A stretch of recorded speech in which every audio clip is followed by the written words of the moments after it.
త్వరగా రానై ఉన్నాడు. క్రైస్తవుడా మరవవద్దు, ఆయన రాకడను అని చెప్పి పాడాం. కాబట్టి రెప్పపాటున కనిపెట్టి ప్రార్థన చేసి సిద్ధంగా ఉండాలా. హల్లెలూయా. కనిపెట్టాలా, ప్రార్థన చేయాలా, సిద్ధంగా ఉండాలా. కాబట్టి సిద్ధపాటుని గురించి మనం చూస్తూ వస్తున్నాం. ఎలా సిద్ధపడాలా అని చూస్తూ వస్తున్నాం. దాంట్లో 1 కొరింథీయులకు రాసిన పత్రిక 1వ అధ్యాయము 4 నుండి 7 వాక్యాలను మనం చూసుకుంటూ దాంట్లో కొన్ని విషయాలు మనం చూస్తూ వచ్చాం.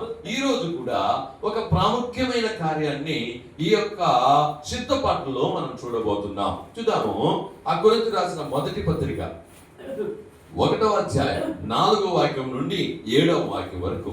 క్రీస్తు యేసునందు మీకు అనుగ్రహింపబడిన దేవుని కృపను చూచి మీ విషయమై నా దేవునికి ఎల్లప్పుడూ కృతజ్ఞతాస్తుతులు చెల్లించుచున్నాను. క్రీస్తును గూర్చిన కృతజ్ఞతాస్తుతులు చెల్లించుచున్నాను. క్రీస్తును గూర్చిన సాక్ష్యము మీలో సిద్ధపరచబడినందున ఆయన యందు మీరు ప్రతి విషయంలోను అనగా సమస్త ఉపదేశములోను సమస్త జ్ఞానములోను ఐశ్వర్యవంతులైతిరి గనుక ఏ కృపావరమందును లోపము లేక మీరు మన ప్రభు అయిన యేసుక్రీస్తు ప్రత్యక్షత కొరకు ఎదురు చూచుచున్నారు. హల్లెలూయా. ఎలా యేసుక్రీస్తు యొక్క ప్రత్యక్షత కొరకు మనం ఎదురు చూసే వాళ్ళగా ఉండాలా? యేసయ్య రాకడ చాలా సమీపంగా ఉంది. ఆయన రాకడకు మనం సిద్ధపడి ఉండాలా. యేసయ్యను ఎందుకు అంగీకరించడమో, ఎందుకు ఆయన రక్షించడమో, సంఘంకి వచ్చి బ్యాప్టిజం చేసుకోవడం ఎందుకంటే పరలోకం వెళ్ళాలా, అదొక్కటే. యేసయ్య రాకడలో మనం ఆయనతో కూడా వెళ్ళాలా, ఆయనతో కూడా నిత్యం ఉండాలా.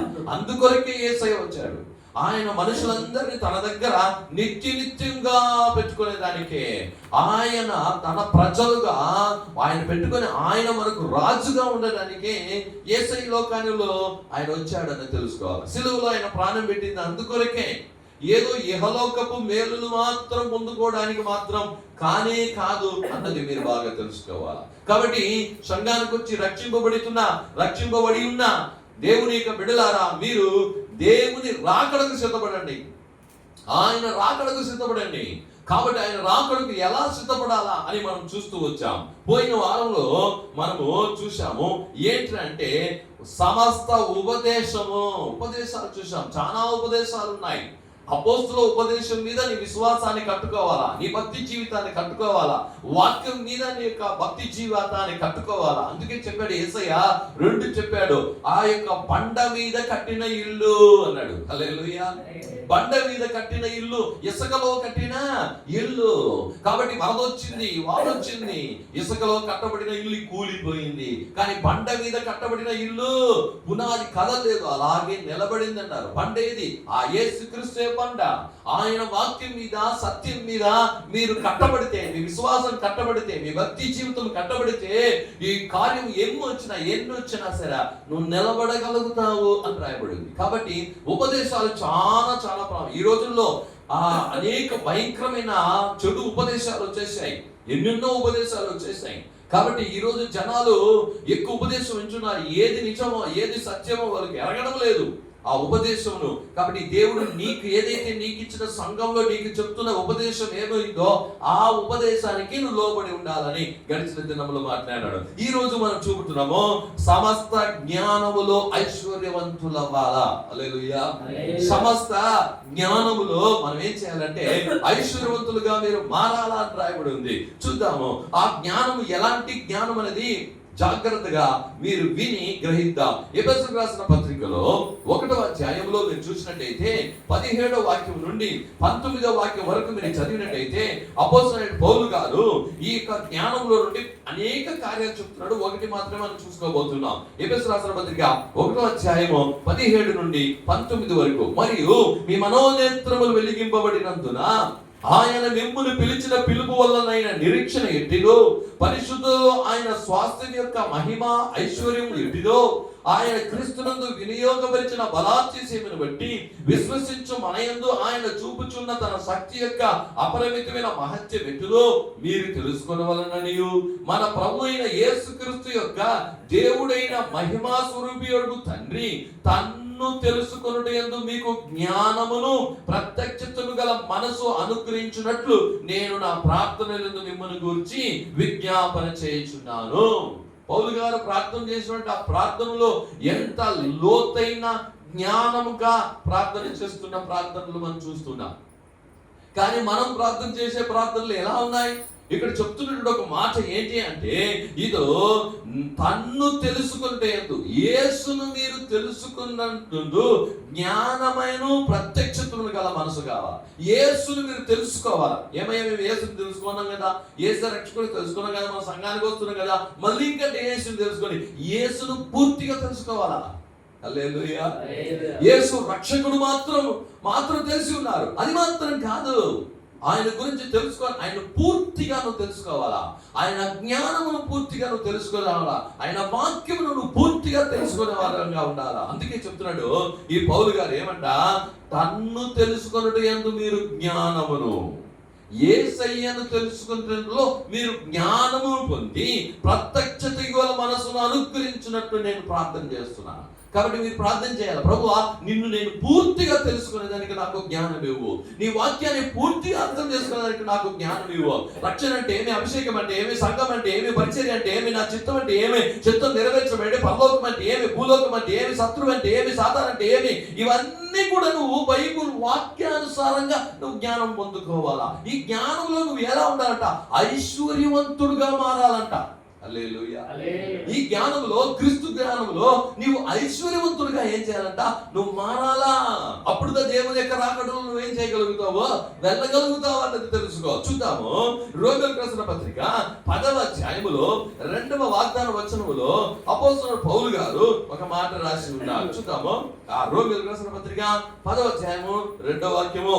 వారు దేవుని యందు ఆసక్తి గలవారని వారిని గురించి సాక్ష్యం ఇచ్చుచున్నాను, అయినను వారి ఆసక్తి జ్ఞానానుసారమైనది కాదు. ఎవరి గురించి చెప్తున్నాడు? ఇశ్రాయేలు గురించి చెప్తున్నాడు అపోస్తలుడు పౌలు గారు. ఇదిగో మొదటి వాక్యంలో, సహోదరులారా ఇశ్రాయేలీయులు రక్షణ పొందవలననియు నా హృదయాభిలాషయు వారి విషయమై నేను దేవునికి చేయు ప్రార్థనయునై ఉన్నది. ఇశ్రాయేలు గురించి చెప్తున్నారు. వాళ్ళు దేవుని యందు ఆసక్తి కలిగి ఉన్నారంట. ఆసక్తి ఉంది, వైరాగ్యం ఉంది, విశ్వాసం ఉంది. ఇశ్రాయేలు గురించి ఈరోజు క్రీస్తుని తెలుసుకున్న వారికి చాలా మందికి ఇది ఉందండి. సంతోషం, ఇది ఉండాలా. హల్లెలూయా. దేవుని యందు మంచి విశ్వాసము, భక్తి ఉండాలా, మంచిది. వైరాగ్యం ఉండాలా, మంచిది. ఆసక్తి, దేవుని పైన ఆసక్తి ఉంటుంది చాలాకి. అయ్యో నేను ఇది చేయాలా, నేను పరిచయం చేయాలా, నేను ప్రార్థన చేయాలా, నేను ఇది చేయాలా, నేను అక్కడ వెళ్ళాలా, ఇవన్నీ ఉంటాయి. ఇదన్నీ ఆసక్తి వస్తుంది. ఇశ్రాయేల్ జనులకు ఆసక్తి ఉంది దేవుని పట్ల, సంఘం పట్ల, అక్కడున్న సంఘం పట్ల, వాళ్ళకి ఏ దేవాలయం పట్ల వాళ్ళకి చాలా ఆసక్తి ఉంది. కానీ పౌలు ఇక్కడ ఏం చెప్తున్నాడంటే ఆ 2వ వాక్యంలో, వారు దేవుని యందు ఆసక్తి గల వారిని గురించి సాక్ష్యం ఇచ్చిన మంచి సాక్ష్యం. ఈరోజు యేసుక్రీస్తునందు చాలా మందికి ఏముంటుందంటే ఆసక్తి ఉంది, కొంతమందికి ఆసక్తి కూడా లేదు. ఈ చివరి దినాలు ఏమైపోయిందంట, చలారిపోయినారు, ఏం ఆసక్తిలా, ఏదో నామ మాత్రం వెళ్ళడం, ప్రార్థన చేయడం, రావడం అంతే. కానీ ఈరోజు ఆసక్తి కలిగినటువంటి జనాలు తగ్గిపోతున్నారు సంఘంలో. కాబట్టి ఆసక్తి ఉంది వాళ్ళకు, అయినను చూసావా వారి ఆసక్తి జ్ఞానానుసారమైనది కాదు. నీకు దేవుని పట్ల ఆసక్తి ఉండొచ్చు, ఉత్సాహం ఉండొచ్చు, సంతోషం ఉండొచ్చు, కానీ దాంట్లో జ్ఞానం ఉండాలా. హల్లెలూయా. దాంట్లో ఏముండాలండి? జ్ఞానం ఉండాలా. వాళ్ళు ఆసక్తి కలిగిన ధర్మశాస్త్రం గురించి తెలుసుకున్నారు, వాళ్ళకి జ్ఞానం లేకపోతే, ఆ జ్ఞానం కానీ ఉండంటే యేసుక్రీస్తును వాళ్ళు తెలుసుకొని ఉంటుంది కదా. ఆ జ్ఞానం లేదు, వాక్యం చదువుతున్నారు, ప్రవచనం తెలుసు, కానీ జ్ఞానం లేదు వాళ్ళకి. అందుకే పౌలు చెప్తున్నాడు వాళ్ళకి ఆ జ్ఞానం లేకపోయింది. రోమీయులకు రాసిన పత్రిక 15వ అధ్యాయము 14వ వాగ్దాన వచనాన్ని మనం చదివినప్పుడు పౌలు గారు ఒక మాట అక్కడ మన కొరకు రాసి పెట్టారు. రోమీయులకు రాసిన పత్రిక 15:14వ వాగ్దాన వచనము. నా సహోదరులారా మీరు కేవలము మంచివారును సమస్త జ్ఞాన సంపూర్ణులను ఒకరికి ఒకరు బుద్ధి చెప్పు సమర్థులై ఉన్నారని నా మట్టుకు నేను మిమ్మల్ని గూర్చి రూఢిగా నమ్ముచున్నాను.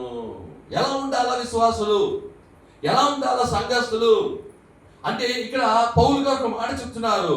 ఇదో మీరు కేవలం మంచివారుగా మనం ఉండాలా. రెండవది చూడండి, సమస్త జ్ఞాన సంపూర్ణులు. హల్లెలూయా. ఏమండి? సమస్త జ్ఞానము సంపూర్ణంగా ఉండాలి. సమస్త జ్ఞానం ఉండాలా. లోకంలో ఎలా ఉండాలా? లోకం వాళ్ళతో ఏం మాట్లాడాలా? సంఘంలో ఎలా ఉండాలా? విశ్వాసంతో ఎలా మాట్లాడాలా? సేవకులతో ఎలా మాట్లాడాలా? స్వార్థకి వెళ్ళినప్పుడు ఎలా ఉండాలా? ఈ సమస్త సంపూర్ణ జ్ఞానం మనకు రావాలా బైబిల్ అనుసారంగా. హల్లెలూయా. అందుకే ఇక్కడ వాళ్ళు మెచ్చుకుంటున్నాడు. ఏంటి అంటే, ఇదో మీరు సమస్త జ్ఞాన సంపూర్ణులని, ఒకరికొకరికి బుద్ధి చెప్పు సమర్థులై ఉన్నారు. అది హల్లెలూయా. ఎలాగో బుద్ధి చెప్పాలండి? మనము ఇంకొకరికి బుద్ధి చెప్పాలంటే సంపూర్ణమైనటువంటి జ్ఞానంతో వాళ్ళకి బుద్ధి చెప్పాలా. హల్లెలూయా. కాబట్టి యేసయ్య అనేకులకు, పరిసయ్యులకు, సదుసేయులకు బుద్ధి చెప్పాడు. అపోస్తలుడైన పౌలు గారు ఇశ్రాయేలు యూదులకు బుద్ధి చెప్పాడు జ్ఞానముతో. ఎట్లా? జ్ఞానంతో. సున్నతి అవసరం లేదని చెప్పి జ్ఞానంతో వాళ్ళతో వాదించాడు. సున్నతి కాదయ్యా, ఈ పాత నిబంధనలోనే సున్నతి గురించి మోసే గారే చెప్పారే, శరీర సున్నతి కాదు, మీ హృదయ సున్నతి కావాలి. కాబట్టి యూదులతో కూడా, వాళ్ళు ఇశ్రాయేలుతో కూడా మాట్లాడేటప్పుడు సంపూర్ణ జ్ఞానం చేత పౌలు గారు వారితో కూడా ఏం చేశారంటే మాట్లాడినాడు, బుద్ధి చెప్పాడు. ఈరోజు మీరు ఎలా ఉండాలా అంటే ఆ సంపూర్ణ జ్ఞానము మీకు ఉండాలా. కొరింథీయులకు రాసిన మొదటి పత్రిక 8వ అధ్యాయము 7వ వాక్యంలో చూస్తే కొంతమందికి జ్ఞానమే లేదంటున్నాడు. హల్లెలూయా. ఎవరికంటే బయట ఉండే వాళ్ళకి చెప్పలా?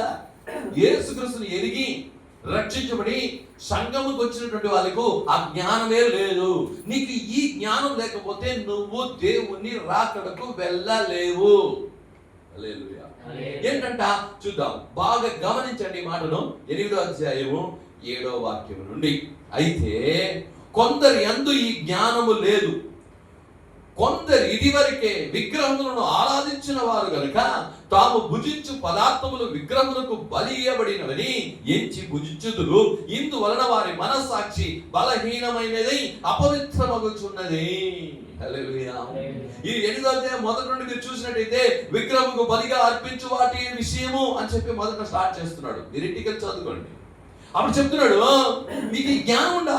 రక్షింపబడిన నీవు, ఈ లోకాన్ని వదిలిపెట్టిన నీవు, విగ్రహ కార్యాలు దేవుడు కాదని వదిలిపెట్టి దేవుడి దగ్గరికి వచ్చిన నీవు తిరిగి దాని దగ్గరికి వెళ్తువా? తిరిగి దాని కార్యాలు చేస్తువా? ఆ బలి అర్పించిన వాటిని తిందువా? ఇదేమనంటే జ్ఞానం లేదు మీకు అంటున్నాడు. పౌలు ఏం చెప్తున్నాడు? జ్ఞానం లేదు, వీటిలో జ్ఞానము లేదు అని ఏం చెప్తున్నాడు? అందరికీ జ్ఞానం లేదు. సంఘంలో వచ్చేవారికి ఏం లేదు, ఇక్కడికి వస్తే ఇదే, అక్కడికి వస్తే అక్కడే, అక్కడ ఏమైనా ఇస్తే తినేసేదే, వాళ్ళకి ఒక జ్ఞానం అనేది లేకుండా ఉన్నది. ఇది చెప్తున్నాడు, నొక్కి చెప్తున్నాడు. 8వ అధ్యాయం 10వ వాక్యం చదువుదాము. ఆ వాక్యం ఎలా చెప్తున్నా చూడండి. ఏలయనగా జ్ఞానము గల నీవు విగ్రహాల యందు భోజన పంక్తిలో కూర్చుండగా ఒకటి చూచినప్పుడు బలహీనమైన మనస్సాక్షి గల అతడు విగ్రహములకు బలి ఇయ్యబడిన పదార్థములను తిరుట ధైర్యము తెచ్చుకును కదా. హల్లెలూయా. అంటే లోకంలో ఉన్న వాళ్ళ దగ్గర నువ్వు ఎలా నడుచుకోవాలా, ఎలా ఉండాలా? విగ్రహాలను బలిచ్చేది తినేటప్పుడు ఎవరో ఒకరు విశ్వాసం చూశాడనుకో, వాడు కూడా నిన్ను చూసేసాడు, ఆయనే తింటాం కదా, ఆయనే చేస్తాడు కదా, మనం చేసేదానికి ఏమని చేస్తుంది కదా. ఈరోజు నువ్వు సంఘములో రక్షించబడిన నీవు బయటికి వెళ్ళి నువ్వు ఏం చేస్తావో ఇంకొకరు చూసి నేర్చుకుంటారు. కాబట్టి నువ్వేం చేయాలా, ఏం నేర్పించాలా వాళ్ళకు? నువ్వు భక్తిని నేర్పించాలా, జ్ఞానము నేర్పించాలా, వాక్యమును నేర్పించాలా, విశ్వాసాన్ని నేర్పించాలా. ఇలా కాదమ్మా, మనం ఇలాదా ఉండాలా, ఇలానా జరగాలి, ఇలాదా మాట్లాడాలి, ఇలాదా నడవాలా అని బైబిల్ అనుసారంగా నువ్వు చేస్తే దాన్ని చూసి వాళ్ళు నేర్చుకోవాలా. ఇక్కడ చెప్తున్నటువంటి కార్యము, నువ్వు అలా చేసే కొంతమందికి జ్ఞానమో లేదు. ఈ సంఘంలో చాలా మందికి, చాలా సంఘాల్లో, ఈ సంఘాల్లో ఇలాంటి వారికి ఏం లేదంటే జ్ఞానం అనేది లేదు. కొరింథీయులకు రాసిన మొదటి పత్రిక 12వ అధ్యాయంలో దేవుడు చెప్పాడు జ్ఞానము అంటే ఏమంట. చూడండి, ఆ 12వ అధ్యాయంలో మనం చూసినట్టయితే 8వ వాక్యము, వరాలలో నువ్వు ఈ వరమును పొందుకోవాలని. ఏమై ఎట్లాంటి వరము? ఏలయనగా ఒకరికి ఆత్మకూలిముగా బుద్ధి వాక్యము, మరి ఒకరికి ఆ ఆత్మను అనుసరించిన జ్ఞాన వాక్యము. ఏం వాక్యం అంటది? జ్ఞాన వాక్యము. నీకు ఎలాంటి జ్ఞానము కావాలి? జ్ఞాన వాక్యం అనే వరం కావాలి. హల్లెలూయా. ఏం కావాలండి? ఈ వాక్యము గురించిన జ్ఞానము నీకు కావాలా? ఈ వాక్యము గురించిన జ్ఞానం నీకు రావాలా?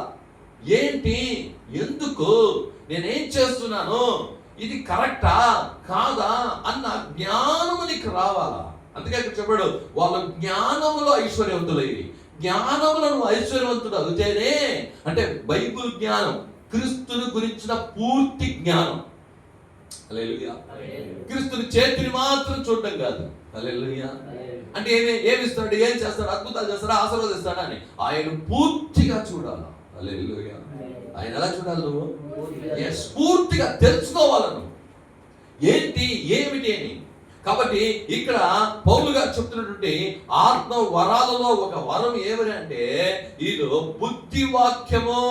కాబట్టి జ్ఞానవాక్యము, బుద్ధి వాక్యము, జ్ఞానవాక్యము, వీటిని అడగండి. ఏంటేంటో అడుగుతున్నారు. ఈ లోకపు కార్యాలనే ఎక్కువగా అడుగుతున్నారు జనాలు, విశ్వాసులు. అది కావాలని దేవునికి తెలుసు. అది దేవుని చిత్తం అయితే ఇవ్వని. నాకేం కావాలంటే ఆ బుద్ధి వాక్యము, జ్ఞాన వాక్యం కావాలి. హల్లెలూయా. నాకు ఈ వాక్యం మూలక నాకు జ్ఞానోదయం అవ్వాలి తండ్రి. ఏది కరెక్ట్, ఏది కాదు, ఏది చేయాలా, ఈ విషయంలో దేవుని యొక్క చిత్తం ఏంటి, ఈ విషయంలో దేవుని వాక్యం ఏం చెప్తున్నది, ఈ కార్యంలో దేవుని వాక్యం ఏం చెప్తున్నది, ప్రతి విషయంలో దేవుని యొక్క వాక్య జ్ఞానము మీకు అవసరమై ఉన్నది అని చెప్తున్నాడు. చూద్దాము. అదే కొరింథీయులకు రాసిన పత్రిక 15వ అధ్యాయము 34వ వాగ్దాన వచనంలో మనం చూసినట్టయితే అక్కడ అపోస్తలుడైన పౌలు గారు ఒక మాట ఏం చేస్తున్నారు చూస్తున్నారు. చూడు, నీతి ప్రవర్తన కలవారి మేల్కొని పాపము చేయకుడి, దేవుని గూర్చిన జ్ఞానము కొందరికి లేదు, మీకు సిగ్గు కలుగుటకై ఇట్లు చెప్పుచున్నాను. హల్లెలూయా. ఏం చెప్తున్నాడు పౌలు? నువ్వు ఇన్ని పాపాలు చేసినావు, పాపాల నిమిత్తంగా వచ్చిన దండన పోవాలని, పాపాలు ఒప్పుకొని పాపాలను విడిచిపెట్టి యేసే రక్షకుడు తెలుసుకొని బాప్టిజం తీసుకొని నువ్వు రక్షించబడి సంఘంలో చేర్చబడిన తరువాత మళ్ళీ పాపం చేస్తావా అంటే జ్ఞానం లేదు. దేవుణ్ణి తెలుసుకొని రక్షించబడి నువ్వు సంఘంలో చేరిన తర్వాత తిరిగి నువ్వు పాపం చేసే వాళ్ళని దేవుడు ఏం చెప్తున్నాడు అంటే, వాక్యం ఏం చెప్తున్నాడు, జ్ఞానం లేదు వానికి. ఏం లేదు, జ్ఞానం లేదు. అందుకే మాట చెప్తున్నాడు చూడండి 34వ వాక్యం, నీతి ప్రవర్తన గల వారిని మేల్కొని పాపము చేయకుడి. నువ్వు మేల్కో, నీతి ప్రవర్తన గల వాడి నువ్వు మేల్కో, పాపము చేయొద్దు. అందుకే చెప్తున్నాడు, ఏదో దేవుని కూర్చున్న జ్ఞానం కొందరికి లేదు, దేవుని గురించిన జ్ఞానం కొందరికి లేదు, కొందరికి లేదు. చాలా మందికి దేవుని గురించే జ్ఞానం లేదు. దేవుడు పాపాన్ని ఏం చేస్తున్నాడంటే ద్వేషిస్తున్నాడు. ఆ పాపం నేను చేయకూడదు అన్న జ్ఞానం లేదు. సంఘానికి వస్తారు, ప్రార్థన చేస్తారు, అన్నీ ఉంటాయి, కానీ వెళ్ళి పాపం చేస్తారు. పాపులుగానే ఉంటారు. వారమంతా పాపం చేయడం, దేవుని సముఖంలో నుంచి తిరిగి క్షమాపణ అడగం. నో, అలా కానే కాదు, అలా కానే కాదు. జ్ఞానము లేదు. అందుకే చెప్తున్నాడు, నువ్వు పాపమే చేయకూడదని బైబిల్ చెప్తున్నది. నువ్వు మళ్ళీ మళ్ళీ పాపం చేసి చేసి చేసి దేవుడు తెలుసులే, దేవుడు అర్థం చేసుకుంటాడని. నో, చేయడు. నా పరిస్థితులు దేవుడికి తెలుసు, నేను ఏ పరిస్థితిలో ఉండి ఆ పని చేసినా దేవుడు తెలుసు. నో, దాంట్లో దేవుడు కఠినంగానే ఉంటాడని తెలుసుకో. నువ్వు భ్రమలో తీసుకొని వెళ్ళిపోవద్దు. నీకు ఇష్టం వచ్చినట్టు యేసయ్య చేయడు, బాగా తెలుసుకో. వాక్యానుసారంగానే చేస్తాడు. కాబట్టి ఆ విషయంలో కొందరికి జ్ఞానము లేదు. కాబట్టి నువ్వేం చేయాలంటే పాపము చెయ్యని వాడుగా నువ్వేం చేయాలా ఉండాలి. 2 కొరింథీయులకు రాసిన పత్రిక 2వ అధ్యాయములో ఒక మాట మనం చదివినప్పుడు అక్కడ ఒక మాట రాయబడింది. 2:14. 2 కొరింథీయులు 2వ అధ్యాయము 14వ వాక్యం, మా ద్వారా ప్రతి స్థలమందు క్రీస్తును కూర్చిన జ్ఞానము యొక్క సువాసనను కనబరుచుచు ఆయన యందు మమ్మును ఎల్లప్పుడూ విజయోత్సవములతో ఊరేగించుచున్న దేవునికి స్తోత్రం. హల్లెలూయా. పౌలు గారు చెప్తున్నాడు, సువార్తకు క్రీస్తును కూర్చిన జ్ఞానము యొక్క సువాసనను కనబరుచుటయందు నువ్వు బయటికి వెళ్ళి ఏం కనబరచాలంట? క్రీస్తుకు ఉన్న సువార్త జ్ఞానమును నువ్వు బయలుపరచాలి. హల్లెలూయా. ఏం బయలుపరచాలంట? క్రీస్తును గురించిన జ్ఞానం, యేసును గురించిన జ్ఞానము. నువ్వు జ్ఞానం పొందుకోవాలా. సంఘం అంటే ఏమిటంటే యేసుక్రీస్తుని గురించినటువంటి వాక్యానుసారమైనటువంటి జ్ఞానం పొందుకునే స్థలం ఇది. ఆ జ్ఞానం పొందుకొని నువ్వు బయటికి వెళ్ళి ఆ జ్ఞానాన్ని ప్రకటించు. అది సువాసనగా ఉంటున్నటువంటి సువార్త. హల్లెలూయా. ఈరోజు ఏంటి, యేసుక్రీస్తు గురించి ఏం తెలియవలసిన వాళ్ళకి జ్ఞానమే లేదు. దేవుని గురించిన పూర్తి జ్ఞానమే లేదు. ఎవరికి ఏం చెప్పాలా, ఎవరితో ఏం మాట్లాడాలా, ఎంత నేర్పించినా నేర్చుకొని అంటున్నారు, ఎంత చెప్పినా వాళ్ళకి అర్థం కానంటుందని. కాబట్టి దేవుని దగ్గర ఫస్ట్ అడగండి, అట్లాంటి జ్ఞానం ఇవ్వండి, వాక్య జ్ఞానం నాకు ఇవ్వండి. దేవుడు యేసయ్య నీ గురించిన జ్ఞానం నాకు ఇవ్వు, ఈ వాక్య జ్ఞానం నాకు ఏం చేయి, దయచేయండి. నువ్వేం చేయాలంటే ప్రార్థన చేయాలి. అది 2 కొరింథీయుల రాసిన పత్రిక 8వ అధ్యాయములో 7వ వాక్యములో పౌలు గారు ఒక మాట చెప్తున్నాడు. 8వ అధ్యాయము 7వ వాక్యం, మీరు ప్రతి విషయములో అనగా విశ్వాసమందును, ఉపదేశమందును, జ్ఞానమందును, సమస్త జాగ్రత్త యందును, మీకు మా యెడలనున్న ప్రేమ యందును ఎలాగ అభివృద్ధి పొందుచున్నారో అలాగే మీరు ఈ కృపయందు కూడా అభివృద్ధి పొందునట్లు చూసుకొనుడి. అప్పుడు మీరు ఉపదేశమందు, జ్ఞానములో మీరేం చేయాలంటే అభివృద్ధి పొందాలా. హల్లెలూయా. క్రీస్తును గురించిన జ్ఞానంలో మీరు అభివృద్ధి పొందాలా, పెంచాలా, పెరగాల. జ్ఞానంలో ఎన్ని ఏళ్ళైంది నువ్వు రక్షించబడి? యేసుని గురించి ఎంత మాత్రం తెలుసు నీకే? ఎవరినైనా కదిలించి చెప్పండి, యేసుక్రీస్తు గురించి ఎన్ని ఏళ్ళైంది రక్షణ పొంది? నేను రక్షణ పొంది 25 సంవత్సరాలు అయింది. ఏంటి క్రీస్తు గురించి చెప్పండి? ఒక్క జ్ఞానం ఉండదు. సంఘానికి వెళ్తున్నావు, వాక్యం వింటున్నావు, వాక్యం చదువుతున్నావు, ప్రార్థన చేస్తున్నావు, అభిషేకము పొందినావు, కానీ క్రీస్తుని గురించిన జ్ఞానం ఏమైంది? ఆ జ్ఞానంలో అభివృద్ధి పొందాలా. నువ్వు ప్రార్థన చేసినప్పుడు వీటిని పెట్టి ప్రార్థన చేస్తే దేవుడు క్రీస్తుని గురించిన జ్ఞానంలో నువ్వు అభివృద్ధి చేసే విధంగా నేను ఏం చేస్తానంట, మారుస్తాను. చూద్దాం 2 కొరింథీయుల 11వ అధ్యాయము 6వ వాక్యంలో కూడా ఆ జ్ఞానాన్ని గురించి పౌలు గారు మాట చెప్తున్నాడు. చూడు, మాటల యందు నేను నేర్పు లేని వాడనైనను, జ్ఞానమందు నేర్పు లేని వాడను కాను, ప్రతి సంగతిలోనూ అందరి మధ్యను మీ నిమిత్తము మేము ఆ జ్ఞానమును కనపరిచి ఉన్నాము. హల్లెలూయా. మాట నేర్పరిగా ఉండాల్సిన అవసరం లేదు నీకు. ఖచ్చితంగా మాట నేర్పరి మాకు కాదు, అంటే నేర్పుగా మాట్లాడే మాటలు నాకు తెలియదు, కానీ జ్ఞానంలో మేము ముందున్నాం. హల్లెలూయా. ఎంత అద్భుతమైనటువంటి ఒక మాటను ఏం చేస్తున్నాడంటే పౌలు గారు ఇక్కడ ఏం చేస్తున్నాడో చెప్తున్నాడు. చూడండి, జ్ఞానమందు నేర్పు లేని వాడు కాదు, అంటే జ్ఞానమును మేము నేర్చుకొనని వారం కాదు, నేర్చుకున్న వారము. నువ్వు క్రీస్తును గురించిన జ్ఞానమును నేర్చుకో. హల్లెలూయా. ఎంతమంది అర్థమవుతుంది? ఏం నేర్చుకోవాలి నువ్వు? సంఘానికి క్రీస్తును గురించిన జ్ఞానమును నేర్చుకోయా. ఏమా ఏంటి దేవుడు ఈ విషయంలో ఏం చెప్తున్నాడు, ఈ విషయంలో ఏం చెప్తాడు? అన్ని విషయాలు అలానే ఉండడు, ఒకేలాగా ఉండడు. హల్లెలూయా. అన్నిట్లో ఒకేలాగా ఉండడు. ప్రేమే ప్రేమామయుడైన అన్నిట్లో ప్రేమ కలిగి ఉన్నాడు కదా. హల్లెలూయా. ఏదైతే చెప్పావో, ఏదైతే వింటుందో దాన్ని లోపడాల నువ్వు. అన్నిట్లో నీకు జ్ఞానం ఉండాలా. అందుకే పౌలు గారు ఈ 6వ వాక్యంలో అద్భుతంగా చెప్తున్నాడు, ఇదో జ్ఞానమందు నేర్పు లేని వాడును గాను, ప్రతి సంగతిలో. చూడండి అద్భుతం, ప్రతి సంగతిలోను అందరి మధ్యను మీ నిమిత్తమును మేము జ్ఞానమును కనపరిచి ఉన్నాము. అన్ని సంగతుల్లో మీకు జ్ఞానం ఉండాలా. హల్లెలూయా. ఎవరైనా వచ్చి ఏమో మాట్లాడినారు అనుకో, ఏందిరా ఏం మాట్లాడుతున్నారు, ఇది వాక్యానుసారమైన మాటేనా, ఇది దేవుడు చెప్పే ప్రియమైన మాటేనా, ఇది దయ్యం మాట, దేవుడు చెప్పే మాట, సాతాను చెప్పే మాట, శరీరపు మాట అని నువ్వు గ్రహించాలా, నువ్వు తెలుసుకోవాలా. అది జ్ఞానం. ప్రతి సంగతి నీకు జ్ఞానం ఉండాలా. ఎవరు ఏం చెప్తే చెప్పేసేది, ఎవరు ఏం చెప్తే చేసేసేది. నువ్వు దేవుని గురించిన జ్ఞానం లేకపోతే అలానే ఉంటావు నువ్వు. కాబట్టి దేవుడు దాన్ని ఏం చేయడు, అంగీకరించడు. కాబట్టి అలాంటి జ్ఞానం చేత నువ్వు నింపబడినప్పుడు మాత్రమే నువ్వు యేసుక్రీస్తు రాకడకు వెళ్ళగలుగుతావు. ఏదో అల్లాటప్ప అనుకోవద్దు, యేసే వచ్చేస్తాడో నేను పొడుస్తాను, నో వే. క్రీస్తుని గురించిన జ్ఞానం నీకెంత ఉంది? క్రీస్తు ఈ భూలోకంలో, యేసయ్య ఈ భూలోకంలో వచ్చినప్పుడు ఆయన నరరూపిగా వచ్చి 33.5 సంవత్సరాలు జీవించాడు. 3.5 సంవత్సరం ఆయన పరిచయం చేశాడు. ఆయన అందరినీ ప్రేమించాడు. ఆయన చనిపోయాడు, పాతి పెట్టబడ్డాడు, 3వ రోజు లేచి వెళ్ళాడు. రెండోసారి రాబోతున్నాడు. ఇందాక పాట పడ్డాడు. రెండోసారి వస్తున్నప్పుడు ఆయన ఎలా వస్తాడయ్యా? తీర్పు తీర్చేవాడై వస్తాడు. ఏమే ప్రేమ గీమనంత లేడా? నువ్వు ఏం చేసావు బుక్ లో ఉంది, బుక్ చేసావా పదరాడు అంతే, అయ్యా మన్నించు. అక్కడ అంత క్షమాపణ లేదు. ఏమే రెండవ రాకడలో క్షమాపణ అది ఇది ఏం లేవు. బుక్కులు తిని ఈయన గురించి ఏమేమి రాయబడింది చూడు, ఏమేమి చేశాడో చూడు, తీర్పే. రెండవసారి ఆయన వచ్చేటప్పుడు రాజులకు రాజుగా వస్తాడు, రారాజుగా వస్తాడు, తీర్పు తీర్చే సింహాసనం మీద కూర్చొని తీర్పు తీరుస్తాడు. హల్లెలూయా. ఈ జ్ఞానం రావాలా, ప్రతి విషయంలో నీకు జ్ఞానం ఉండాలా. ఎవరితో ఏం మాట్లాడుతున్నా, వాళ్ళు ఏం మాట్లాడుతున్నారు, వాళ్ళకి ఏం చెప్పాలా, నువ్వు ఎలా చెప్పాలా, ఎలా నువ్వు ఏం చేయాలా, సమాధానం ఇవ్వాలా, ఇవన్నీ ఈ బైబిల్లో నుండి ఆ జ్ఞానంలో నువ్వు తేరిన వాళ్ళగా మారాలా.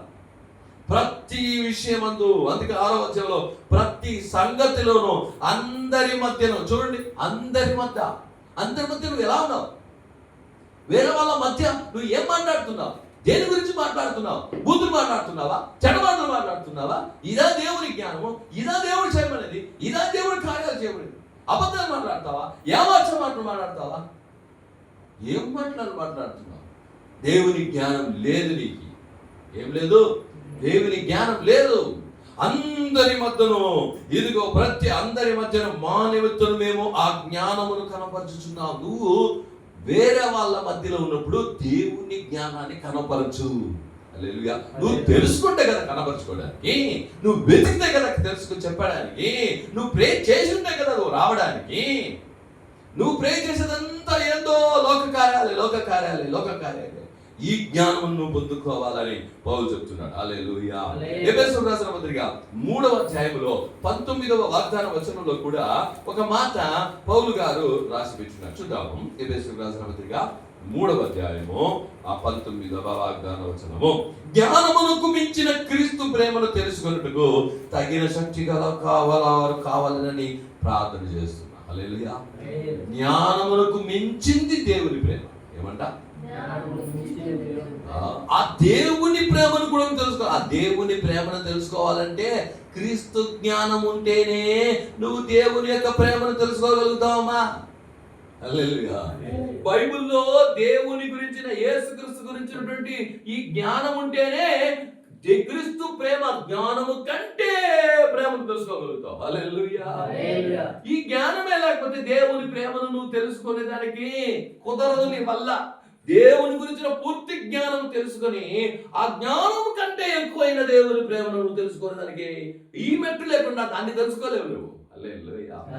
క్రీస్తు ప్రేమను కొంచెం మాత్రమే తెలుసుకున్నాడు. క్రీస్తు ప్రేమను దేవుని గురించిన జ్ఞానం పూర్తిగా వచ్చినప్పుడు ఆ జ్ఞానానికి మించిన ప్రేమ ఏంటో నీకు అప్పుడు దానికి ఏం చేస్తుందంటే అర్థమవుతుంది. ఫిలిప్పీయులకు రాసిన పత్రిక 1వ అధ్యాయము 9వ వాక్యములో పౌలు గారు ఒక మాట చెప్తున్నాడు. మీరు శ్రేష్టమైన కార్యములను వివేచింపగలవారమగుటకు మీ ప్రేమ తెలివితోనూ సకల విధమైన అనుభవ జ్ఞానముతో కూడినదై అంతకంతకు అభివృద్ధి పొందవలనని, ఇందువలన దేవునికి మహిమయు స్తోత్రములు కలుగునట్లు మీరు యేసుక్రీస్తు వలనైన నీతి ఫలములతో నిండుకొనిన వారి క్రీస్తు దినమునకు నిష్కపటుగా నిర్దోషముగా కావాలని ప్రార్థన చేస్తున్నాను.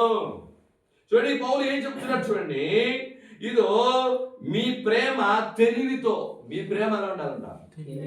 తెలివితోనూ సకల విధమైన అనుభవ జ్ఞానము. ఏముండాలి నీకు? అనుభవం ఉండాలి. అనుభవం రావాలా. హల్లెలూయా. బైబిల్లో వాక్యం ఉంటుంది.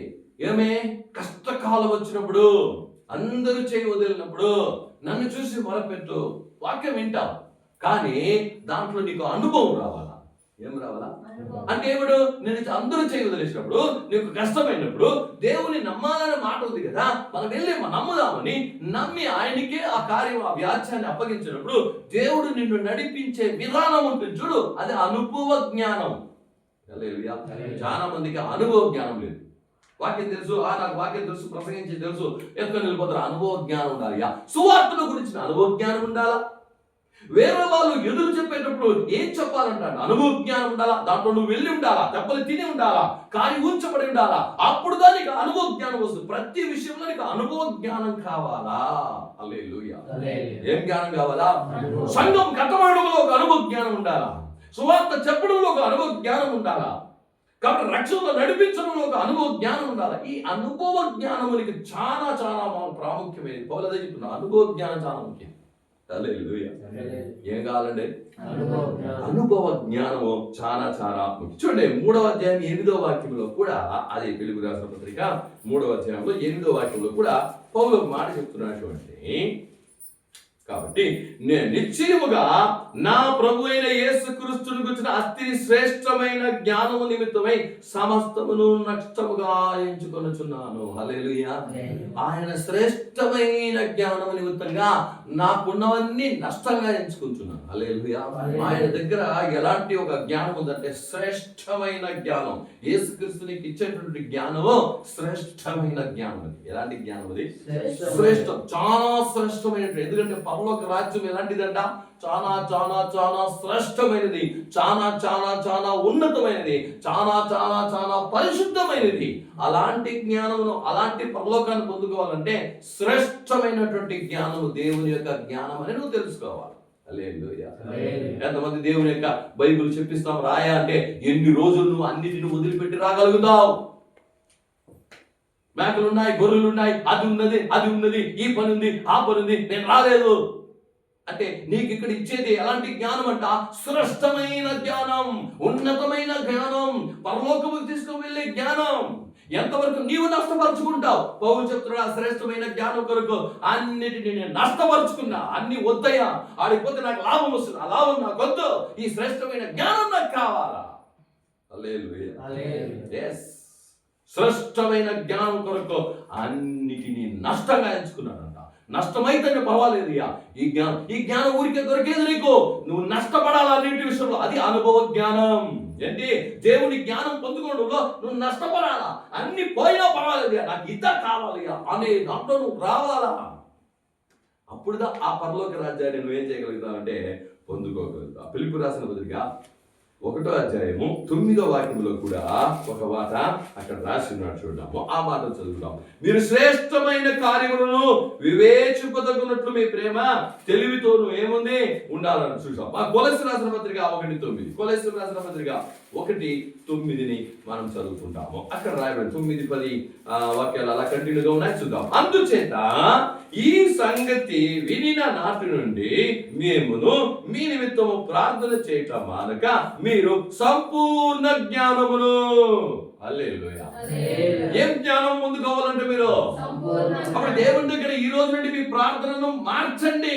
యేసయ్యా నిన్ను గురించి తెలుసుకునే ఆ సంపూర్ణమైన జ్ఞానమును నాకు ఇవ్వండి. నిన్ను గురించి నేను సంపూర్ణంగా తెలుసుకోవాలా, పూర్తిగా తెలుసుకోవాలా, నాకు ఆ జ్ఞానం ఇవ్వు తండ్రి అని చెప్పి ఏం చేయాలి? దేవుని దగ్గర ప్రార్థన చేయాలి. చూడండి ఈ మాట చెప్తున్నాడు, మీరు సంపూర్ణ జ్ఞానమును ఆత్మ సంబంధమైన వివేకమును గలవారై ఆయన చిత్తమును, చాలా చాలా ప్రాముఖ్యమైనది, ఆయన చిత్తమును పూర్ణముగా గ్రహించిన వారై. చిత్తాన్ని నువ్వు ఎట్లా గ్రహించాలంట?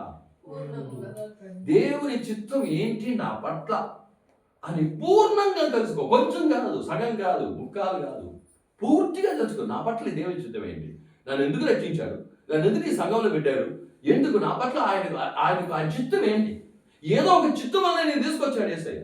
ఏదో ఒక చిత్తం ఉంది నేను తీసుకొచ్చి రక్షించడంలో, సంఘంలో పెట్టడంలో. ఆ చిత్తం నువ్వు సంపూర్ణంగా తెలుసుకో. ఎట్లా తెలుసుకోవాలంట?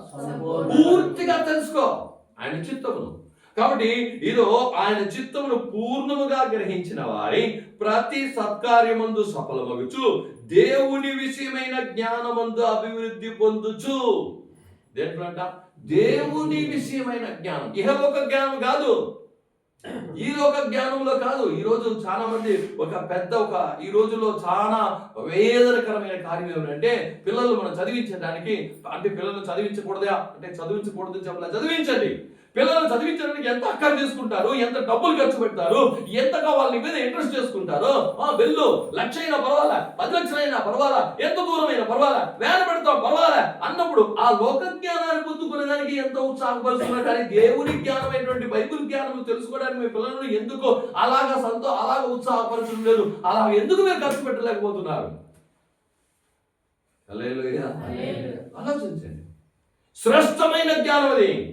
ఇహలోకపు జ్ఞానం ఎంత చదివినా నిన్ను పాపాల నుండి అది విడుదల చేయదు, నిన్ను శాపముల నుండి విడుదల చేయదు, నీకు ఆపద వస్తే అది కాపాడదు, పరలోకానికి తీసుకొని పోలేదు. ఆ జ్ఞానానికే ఎంత శ్రేష్టమేగా, ఎంత ఖర్చు పెట్టి, ఎంత సమయం ఇచ్చి కూర్చో, చదువు చదువు చదువు, అల్లారం పెట్టి లేపి లే చదువు చదువు. కాబట్టి దేవుని పిల్లలు ఈరోజు మనం ఆ జ్ఞానం పొందుకోవడానికి, క్రీస్తు జ్ఞానం పొందుకోవడానికి మనం ఎంత ఆసక్తి చూపిస్తున్నాం, ఎంత ఉత్సాహంగా ఉన్నాం, ఎంత ఖర్చు పెడుతున్నాం, ఎంత నువ్వేం చేస్తున్నావు దాని గురించి ప్రాధేయపడుతున్నావు దేవుని దగ్గర. చూడండి పౌలు ఎంత స్పష్టంగా దాన్ని ఏం చేస్తున్నాడంటే, చూడండి, దేవుని విషయమైన జ్ఞానమును అభివృద్ధి పొందించు, అన్ని విషయంలో ప్రభువును సంతోషపెట్టినట్లు ఆయనకు తగినట్లుగా నడుచుకొనవలనని, ఆనందముతో కూడిన పూర్ణమైన ఓర్పును దీర్ఘశాంతము కనబడినట్లు ఆయన మహిమా శక్తిని బట్టి సంపూర్ణ బలముతో బలపరచబడనని ఏం చేస్తున్నాడు చెప్తున్నాడు. చూడండి ఆ వాక్యము, తేజోవాసులైన పరిశుద్ధుల స్వాస్థ్యంలో పాలివారినొకటకు మనలను పాత్రులుగా చేసిన తండ్రికి మీరు కృతజ్ఞతాస్తుతులు చెల్లించవలనని దేవునికి మిమ్మల్ని బతిమాలుకొనుచున్నాను. హల్లెలూయా. కాబట్టి అదే కొలస్సీ రాసిన పత్రిక 2వ అధ్యాయము 3వ వాగ్దాన వచనము, బుద్ధి జ్ఞానముల సర్వ సంపదలు ఆయన యందే గుప్తములై ఉన్నది. హల్లెలూయా. బుద్ధి జ్ఞానముల సర్వ సంపదలు ఎవరి దగ్గర ఉందంట? యేసు దగ్గర. ఆయన ఎంత వెతుకుతావు వెతుకుతావు వెతుకుతావు, విశ్వాసిస్తావు, ప్రార్థన చేస్తావు, వాక్యం వింటావు, వాక్యం చేసుకుంటావు, వాక్యానుసారం నడుస్తావు, నీకు బుద్ధి జ్ఞానములు పెరుగుతాయి. ఏం పెరుగుతుంది? ఇక్కడ రాబడింది అంటే బుద్ధి జ్ఞానముల సమస్త సర్వ సంపద ఆయన యందే గుప్తములైంది. యేసులోనే ఉన్నాయి. యేసులోనే ఏం చేస్తున్నాయి? ఉన్న 1 తిమోతి రాసిన పత్రిక 2వ అధ్యాయం 4వ వాక్యం చదువుకొని మనము ప్రార్థన చేసుకుంటాం. తిమోతి రాసిన 1వ పత్రిక 2వ అధ్యాయము 4వ వాక్యం చూడండి. అక్కడ చెప్తున్నాడు, మనుషులందరూ రక్షణ పొంది సత్యమును గూర్చి అనుభవ జ్ఞానము గలవారై ఉండవలనని ఇచ్చయించుచున్నాడు. ఏముండాలంట? అనుభవ జ్ఞానం. హల్లెలూయా. ఏం జ్ఞానం ఉండాలంట? అనుభవ జ్ఞానం ఉండాలి. ఈ సువార్త నిమిత్తం, రక్షణ నిమిత్తం అనుభవ జ్ఞానం ఉండాలి. అయ్యో, ఇంతకుముందు నేను ఎలా ఉన్నానో తెలుసా, ఇంతకుముందు ఏ కార్యాలు ఉన్నానో తెలుసా, ఇష్టానుసారంగా తిరిగినా ఏమని తెల్ల, జీవితం అంటే ఏమని తెల్ల, కుటుంబం అంటే ఏమని తెల్ల, ఎలా బతకాలో తెల్ల, ఎలా ఉండాలో తెల్ల, ఇవన్నీ ఉండగా ఏదో పాతిగా బతుకుతున్నా నేను. ఈరోజు ఏంటి పాపం అంటే ఏంటి, పరిశుద్ధం అంటే ఏంటి, రక్షణ అంటే ఏంటి, యేసు ఎందుకు వచ్చాడు, ఏం చేసేది, ఇవన్నీ కూడా నేను తెలుసుకున్నాను. అవన్నీ దానికంటే ఇది ఎంతో హాయిగా, సంతోషంగా, అద్భుతంగా ఉంది. నేను రక్షించబడిన తర్వాత 22 సంవత్సరాలు రక్షించబడిన తర్వాత, అయ్యో 22 సంవత్సరాలు వృధాగా పోయేసిందే. ఏమే? అయ్యో 22 సంవత్సరాలుగా వృధా పోయింది. ఆ రోజే నాకు యేసుని తెలుసుకుంటే నేను ఇంకా ఎంత తెలుసుకొని ఉంటాను. ఆ రోజు నుండి బైబిల్ చదవడం ప్రారంభించానండి. ఎవ్వరు చెప్పలే. ప్రతిరోజు బైబిల్, ప్రతిరోజు ప్రార్థన, ఎక్కువ ప్రార్థన. ఎప్పుడు మెలకువస్తే మోకాళ్ళ మీద నిలబడుకొని ప్రార్థన చేస్తా. వాక్యము పని ఉన్నదండి. మీలా కాదు, మీకన్నా కష్టమైన పని ఉంది. పోయే షిఫ్ట్లు, దూరం, ఏమున్నా సరే ప్రార్థన వదలను, ఏమున్నా సరే బైబిల్ చదవడం వదలను, ఏమున్నా సరే సంఘానికి వెళ్ళడం వదలను, ఏమున్నా సరే అన్ని ప్రార్థనలు వదలను. అయ్యో, ఇన్ని రోజులు వేస్ట్ అయిపోయింది, ఇన్ని సంవత్సరాలు వేస్ట్ అయిపోయింది అని నా హృదయంలో ఆ బాధ వచ్చేసింది. చదివి చదివి చదివి దేవుని గురించి బైబిల్ చదివి చదివి. హల్లెలూయా. కాబట్టి మీకు అలాంటి రావాలా, ఉన్న సమయాన్ని మీరు ఏం చేసుకోండి, ఉపయోగించుకోండి అంటున్నాను. కాబట్టి ఇక్కడ చెప్తున్నది ఏమంట, ఆ కొరింథీ రాసిన 1వ పత్రిక 4వ అధ్యాయం, సమస్త జ్ఞానంలోనూ మీరు ఐశ్వర్యవంతులు అవ్వాలి. హల్లెలూయా. సమస్త అంటే ఏ జ్ఞానము? క్రీస్తును గురించిన సంపూర్ణ జ్ఞానములో మీరు ఐశ్వర్యవంతులుగా ఉంటే యేసయ్య రాకడ ఏం చేస్తావా? ఆమేన్. హల్లెలూయా. దీని గురించి చెప్పాలంటే ఇంకా చాలా ఉందండి. హల్లెలూయా. ఇక్కడ చూసినప్పుడు కాదు. అందుకే ప్రకటన గ్రంథంలో అపోస్తలుడు గారైనటువంటి యోహాను గారు యేసుక్రీస్తు శరీరధారిగా వచ్చినప్పుడు చూశాడు. యేసుక్రీస్తు చనిపోయి తిరిగి లేచి పరమునకు పోకముందును ఆయన చూశాడు. కానీ తిరిగి చూస్తున్నాడు మహిమలో ఉన్న యేసయ్య. అప్పుడు శరీరంలో ఉన్నప్పుడు యేసయ్యని ఎలా చూసింటాడు? దగ్గరికి పోయింటాడు, చేతులు పట్టుకుంటాడు, ఎలా అంటాడు, ఎంత క్లోజ్ గా, ఎంతగా మాట్లాడి ఉంటాడు. కానీ అలా లేదు అక్కడ. ఏమే? ఆయన్ను చూడగానే బొర్లబా కలబడిపోయాడు. లేవను కూడా కాలేదు. అంటే ఆ జ్ఞానం ఉండాలా. క్రీస్తు భూమిలో ఉన్నప్పుడు ఎలా ఉన్నాడు అది వేరే, లేచిన తర్వాత ఎలా ఉన్నాడు అది వేరే, మహిమలో ఎలా ఉన్నాడు అది ఆ జ్ఞానం ఉండాలి నీకు. లేవలేకపోయాడండి. ఆయన చెయ్యి పెట్టి బలపరిచి లేపితేనే లేచి ఆయన ముందర నిలబడగలిగాడు. ఆయనే యేసుని చూసి ముట్టి చూసి చనిపోయిన తర్వాత తిరిగి లేచిన ఆయన్ని చూసే యేసుక్రీస్తు ముందర నిలబడలేకపోయాడంటే ఆయన ఎలా వస్తాడో మహిమ గల దేవుడుగా ఆ మధ్యాకాశంలో వస్తావు. నిలబడగలుగుతావా? నిలబడగలిగంత పరిశుద్ధత ఆయనకు ఎంత పరిశుద్ధత ఉండి ఉండాలా, ఆయన ఎంతగా దేవుని యొక్క కార్యంలో ఉండి ఉండాలా, ఆయన ఎంత దేవుని చిత్తమని నెరవేర్చేవాడు, ఎంత ప్రేమించేవాడు, ఆయన్నే నిలబడలేకపోయాడండి. నువ్వెంత? అప్పుడు ఆయన మహిమా స్వరూపుడై వస్తున్న యేసుక్రీస్తు నువ్వు దర్శించడానికి పోతున్నావు.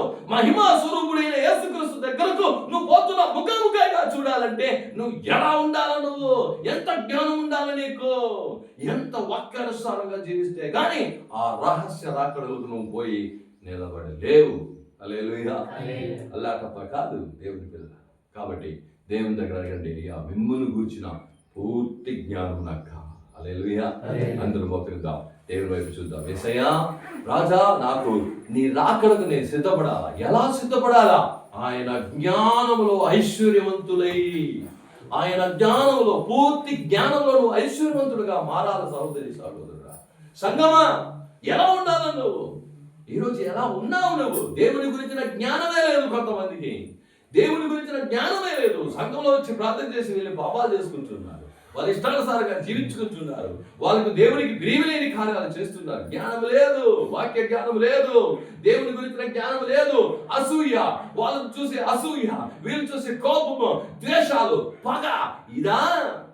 కానే కాదండి. ఇదంతా నువ్వు పెట్టుకొని ఉంటే నువ్వు నీ ప్రార్థన ఈ చిన్న షీటును కూడా తట్టుకోదు. కాబట్టి ఇంకా నువ్వేడబోతావు దేవుని రాకడతో. ఆలోచించు సహోదరి సహోదరుడా, ఆయన రాకడ చాలా సమీపం. ఆయన ఇంకొక అడుగు ఎత్తేసాడు, ఇంకా పెట్టడమే అంత. అంటే నువ్వు ఎంతగా ఇంకా ఎట్ట పరిగెట్టాలో ఆలోచించు, ఎంత జ్ఞానం తెలుసుకోవడానికి ఎంత సమయం ఇవ్వాలో తెలుసుకో, ఎంతగా ప్రార్థన చేయాలో ఆలోచించు. ఎక్కడ ఉన్నావు నువ్వు ఎక్కడికి పోవాలంటే నువ్వు ఎలా ఉండాలా? నువ్వు ఉండాల్సినటువంటి చోటు ఎక్కడుందో తెలుసా? ఎంతో ఎత్తులో ఉంది. నువ్వు ఎక్కడో పాతాళంలో ఉండాలి.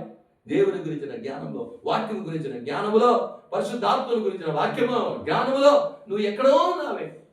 రా, ఇప్పుడైనా పరిగెత్తు, నీ యొక్క బట్టను కట్టుకో, నీ తట్టిని కట్టుకొని పరిగెట్టడం ప్రారంభించు.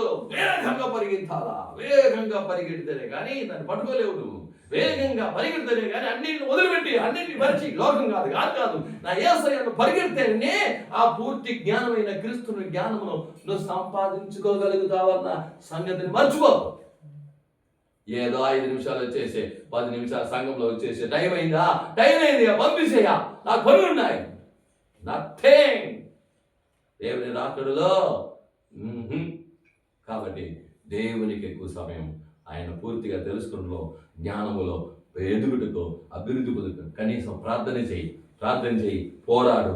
దేవుడి అక్కడ సిద్ధపడ ప్రార్థన చేసుకుంటాం. సోదరం ప్రభువా, మహాకృపా కనికరం దయగలిగిన మా పరలోకపు దేవా, ఈ ఆశీర్వదించబడినటువంటి పరిశుద్ధమైన దేవుని బట్టి నీకు వందనాలు, స్తోత్రాలు ఆచరిస్తున్నా. కూడించిన బిడ్డలందరిని బట్టి నీకు వందనాలు తండ్రి. యేసయ్యా స్తోత్రం రాజా, నేను స్తుతించడానికి, ఆరాధించడానికి మేము బిడ్డలను తెలుసుకున్నారు ప్రభువా. కానీ ఈరోజు ప్రభువా, అది రాకడ సమీపంగా ఉంది.